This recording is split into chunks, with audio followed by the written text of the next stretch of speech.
Jeg må ta det på lue. Du må ta på lue, ja, det er helt riktig. øyne. Hvordan var den sangen igjen?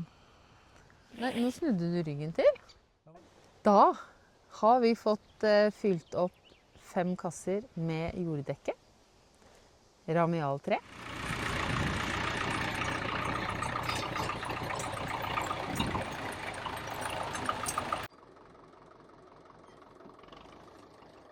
Mens vi venter på at ting skal begynne å vokse skikkelig i kassene, skal vi i dag begynne å legge et lag med ramialtre.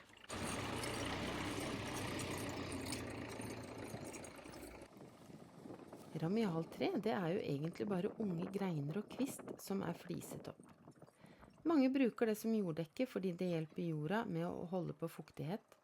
Det beskytter jordlivet litt mot stekende sol og kraftig regn, og kan bidra til bedre jord over tid.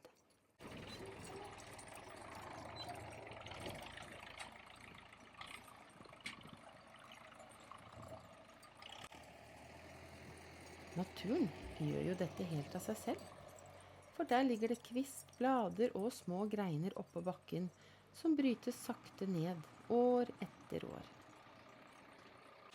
Men det er også derfor vi helst ikke skal blande ferskt ramialtre rett ned i jorda med en gang. Når treverket begynner å brytes ned, så trenger mikroorganismene nitrogen for å gjøre jobben sin. Og da kan de faktisk stjele litt nitrogen fra jorda midlertidig. Nitrogen som plantene egentlig hadde lyst på selv. Så hvis man freser masse fersk flis ned i jorda, så kan plantene bli litt sure og trege i starten. Når ramialtre derimot ligger oppå bakken, slik som dette, så skjer mesteparten av nedbrytingen helt øverst i overflaten. Da får jordlivet jobbe i fred, samtidig som røttene under påvirkes mye mindre.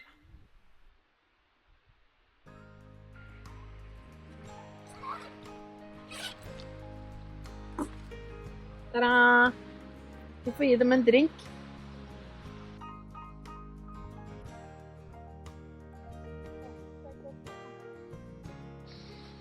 Så gir vi dem en liten tår. Vi får vanne godt da, før vi legger på dekket her. Nå har det vært litt tøft igjen, for det har jo blåst så fælt.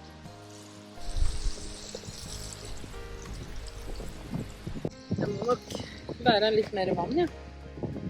2 ganger til. Så er det jo på tide at vi får lagt på noe ramialtre som jorddekke. Det er vi spent på. Vi skal også eksperimentere litt.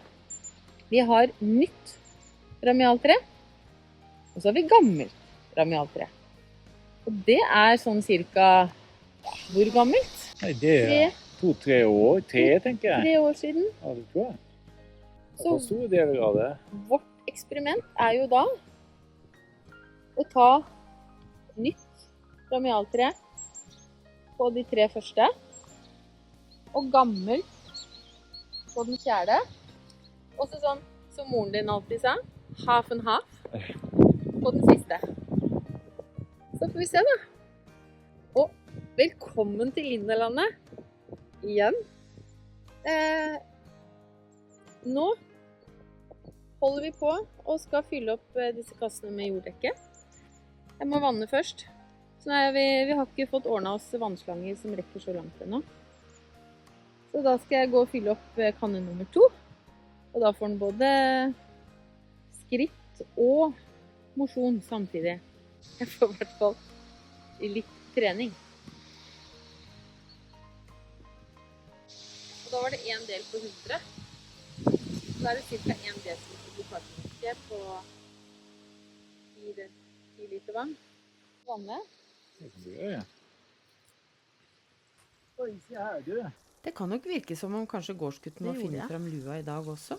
For det er tydeligvis bare kalenderen som tror det er snart sommer her på småbruket. Her går vi fortsatt rundt og vurderer om vi skal fyre i ovnen, samtidig som fuglene synger som om det er midt i juli. Jeg måtte ha på lue, og jeg ble kald. Ørene mine stod og skrek at nå må du dekke meg til, ellers så blir jeg betent. Ja.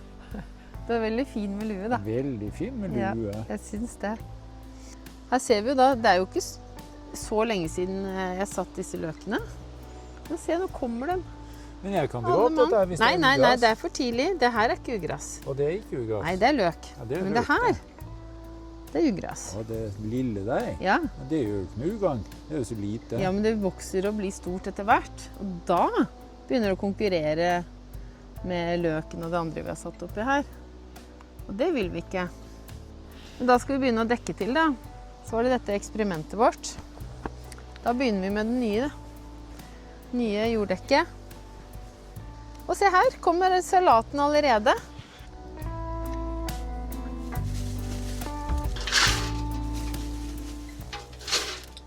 Da begynner vi med den nye.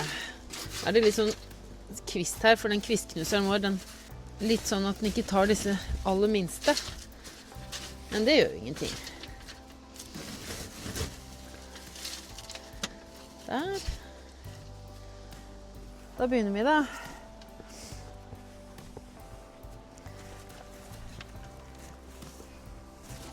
Den trenger bare et tynt lag. Et par centimeter, tenker jeg.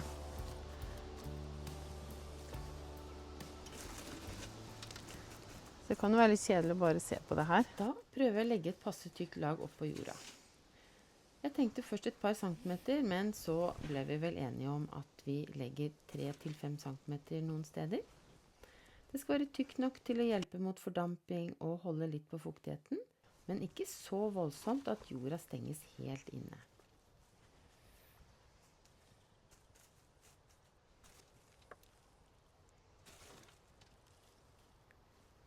Jeg velger å ikke legge noe ramialtre midt i kassen i dag, for der har jeg jo sådd en del allerede, og jeg vil gjerne at spirene skal få komme litt mer opp først, før jeg dekker til rundt dem. Så får jeg heller fylle på mer senere etter hvert som plantene vokser til. Og som vanlig så står gårdsgutten trygt plassert i bakgrunnen og følger nøye med på arbeidet. Men, nå er jeg litt usikker på hvor den... For her er det jo en løk som ikke kommer. Der er den. Altså, hvorfor er det ingen som har sagt det? Er det ingen som har sett videoene våre og sett at jeg har satt den her opp ned? Stakkar. Se han og... Nei, var det egentlig ikke i kommentarfeltet, tror jeg. Se på han da. Tenk deg, han har kjempet for livet, han. Det synes jeg han klarte fint, for han er jo nesten grønn. Ja, han er faktisk litt grønn. Stakkar. Men Nå blir han kvikk og rask. Nå blir han kvikk og rask. Vi har reddet han. Den skal hete Olav. Kan hete Olav, han. Den skal hete Olav. Ja. Men det var dette her. Nå skal vi liksom bare vise seerne våre hvor fint det er å legge på dette her. Og så tenkte jeg og så fant vi en liten feil her da. Den som har lagt feil, altså opp ned. Om gårdsgutten kontrollerer kvaliteten på det jeg gjør, eller bare passer på at jeg ikke bruker opp all flisa før han får andre planer for den, ja, det er jeg litt usikker på. Du går i en singlet som er like tynn som silkesokkene mine. Og jeg går med lue. Hvem tror du blir syk først? Ja, jeg er jo syk. Jeg har jo ikke blitt frisk enda. Å ja, kanskje det er derfor egentlig. Ja, nei. Og hvorfor har jeg silkesokkelue det på? Da kan jeg informere om at det lurer jeg også på. Jeg vet ikke. Det var en gave. Det er ikke bare sokkene som er av silke, da. Det var et masingevei. Det er ingen som skyter noen her på Lindalandet.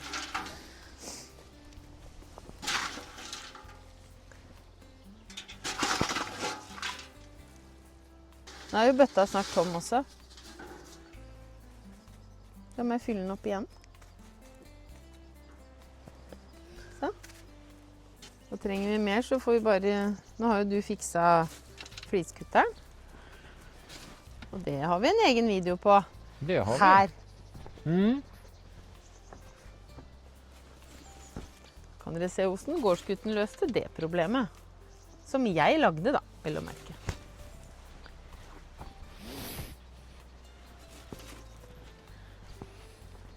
Nå ble jeg så glad for at vi greide å redde en løk, jeg da. Alltid koselig å kunne redde noe. Jeg skal gå og ta og jage den plagespetten som terroriserer Ja, men ta med... Ta med.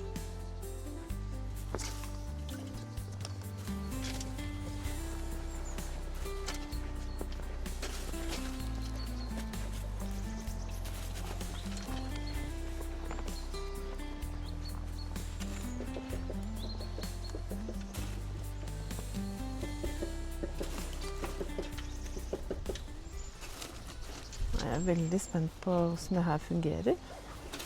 Eller ikke fungerer, men hvor effektivt det er. Det er vel mer riktig å si.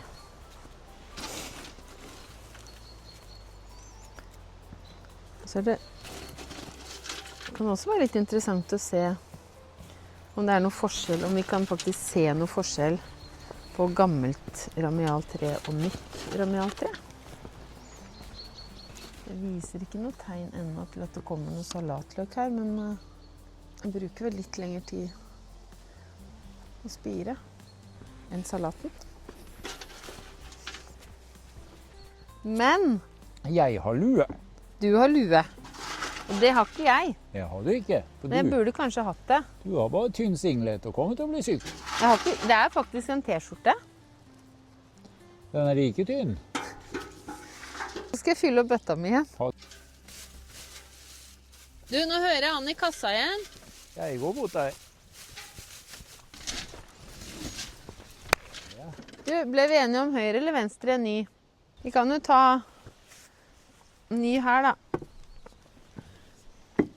Nærmest den røde traktoren, siden jeg er på denne siden nå. Har du ikke nok ny? Nei. Jeg har egentlig mine egne ting jeg skulle gjøre, men Hva skulle du gjøre for noe? nei, det har jeg glemt. Det er derfor jeg ikke gjør det. Du ba meg jo gjøre noe i stad, og så tenkte jeg nei, det har ikke jeg tenkt til det er søndag. Og så sa du ja, men det er pinse. Og da sa jeg ja. Og det var det. Jeg kan ikke huske selv hva jeg ba deg om. Jeg skal fylle opp litt mer nytt. Skal jeg gjøre sånn som du sa i stad, da? Hva var Hvorfor det? tar du ikke bare bøtta og gjør sånn? Sant? Det går mye raskere.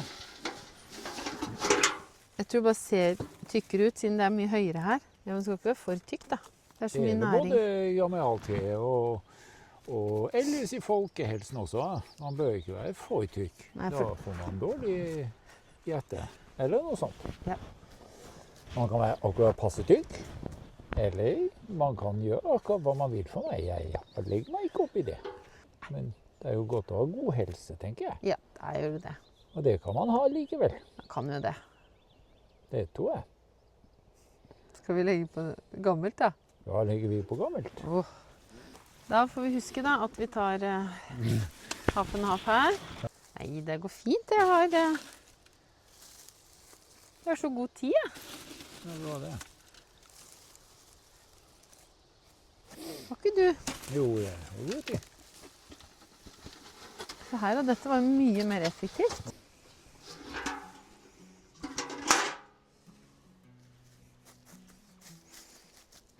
Da får vi fylle opp en bøtte til.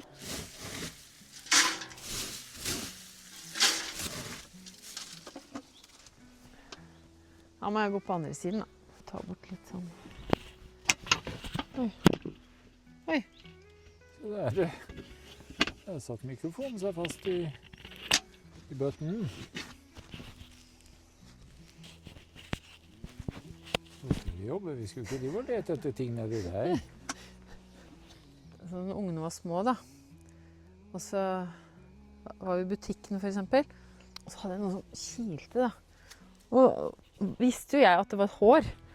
Og jeg kikker og nedi, og de ble altså så flaue. Og da var det ekstra morsomt å gjøre det hver gang jeg hadde med barna på butikken. Så, hva er det du driver med, mamma? Det er alltid gøy å gjøre barna litt flaue. Jeg skal bare se om du følte med. Jeg følger alltid med. Ok, da var den dekt. Og så var det... Så kan vi helle litt resten av det oppi her. Da har vi fått fylt opp 5 kasser med jorddekke, ramialtre, og vårt lille eksperiment da, med nytt ramialtre og gammelt ramialtre. Så det er i hvert fall jeg veldig spent på, og gårdsgutten veldig spent på, om det blir noe forskjell på det gamle ramialtredekket og det nye ramialtredekket. Hva er det du snakker om? Nei, at jeg synes det kan bli litt spennende å se forskjellen på gammelt ramialdekke og nytt ramialdekke. Om det faktisk blir noen forskjell i det hele tatt. Ja.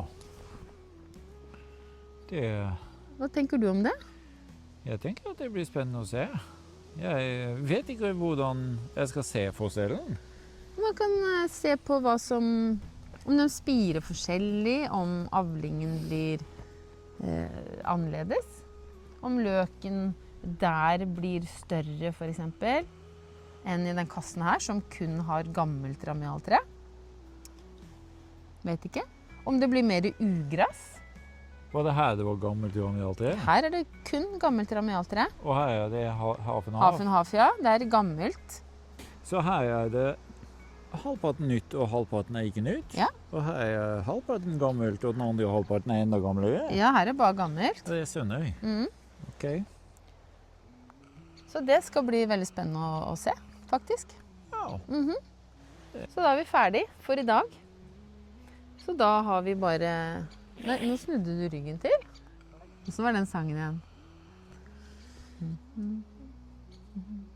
Ja, det står en friar ut i garen, mor lilla, hau, hau.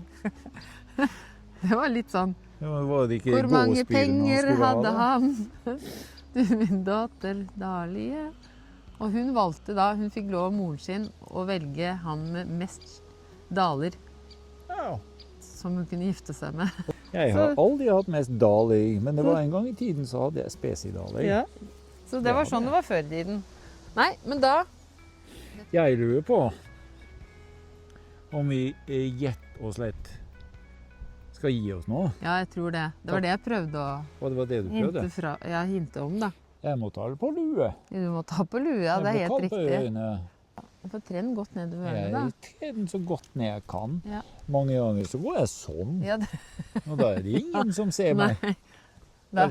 Da leker jeg borte. Ja, da er du borte, og da finner jeg det aldri. Gjør jo ikke Nei, det. da er du veldig godt gjemt. Skulle vi si ha det? Ja, vi skulle si ha det. Så da skal vi ta kvelden. Nå var det noen som sa ho-ho. Jeg tror det er naboen som roper på sauene sine, faktisk. Roper de inn. Ja, hun har servering, men det er ingen som har spurt om vi vil kjøpe servering. Enda vi har vært på Finn og alt og sendt melding i øst og gevei. Ja. Så da... Men da skal vi ta kvelden. Skal vi nå igjen? Ja, Ja, tusen takk for at du så på. det setter vi Og pris hvis på. du liker det du ser, Så abonner! og det koster ingenting, Det koster ingenting det. men det betyr mye for oss. Men det betyr mye for oss. Ja. Det gjør det å få kanalen, fordi YouTube har jo sånne algoritmer. Mhm. Og hvis man abonnerer, så hjelper det oss i algoritmen til YouTube. Mhm. Og hvis de trykker tommel opp, Mhm. så hjelper det også algoritmen i YouTube. Så vi blir alltid glad for en tommel opp. Vi blir alltid glad for mange tomler. Det var jo, før i tiden så var det jo noe som het blankolakk. Blankolakk, ja, den husker jeg. For blankolakken, det var med pensel.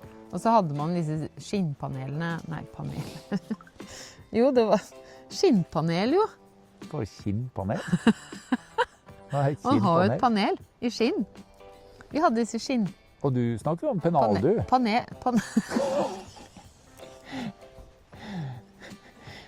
Jeg hadde panel med viskelei og blanko i, og på veggen hjemme så hadde jeg pennal. Dette må du ta. Da pappaen min sto hjemme og banket pennal. Han var på veggen og pyntet opp når han drev og pusset opp Ja. huset. Nei, og så hadde vi skinnsekker da, også. I Og da panelet. Og da tok vi sånn. Og så tegnet vi da, malte da. Ja, Med med blankolakken, malte med blankolakken. penalen. Ja, Eller panelet. nei, det var ikke så mange som hadde pennal av panel. Nei, det var ikke det. Det var, du Ja. sylte deg mye ut der også. Ja, jeg gjorde det. Hva er panelet? Hva? Ja. Kanskje det er en grunn til at frøken synes litt synd på meg til tider. Det kan hende. Kan godt hende. Linda fikk spesialundervisning i flere år etterpå. Da er vi ferdig med ramialtre for denne gangen. Vi har jo planer om å ha ramialtre i de andre hygelkassene også, som står ut på jordet her. Men de er vi ikke helt ferdig med ennå. For igjen, ting tar litt tid her på Lindalandet. Men sånn er det. Vi har det ikke sånn fryktelig travelt, vi. Så da, tusen takk for at du så på. Og husk, vi blir alltid glad for en tommel opp. Det gjør vi. Det gjør vi. Tusen takk til alle dere som abonnerer. Det setter vi veldig stor pris på. Det gjør vi. Så, da håper jeg vi ses i neste video. Så tusen takk for nå. Og ha det bra! Ha det. Skal jeg gå denne veien, så kan du gå den veien. Og så kan vi møtes på andre siden.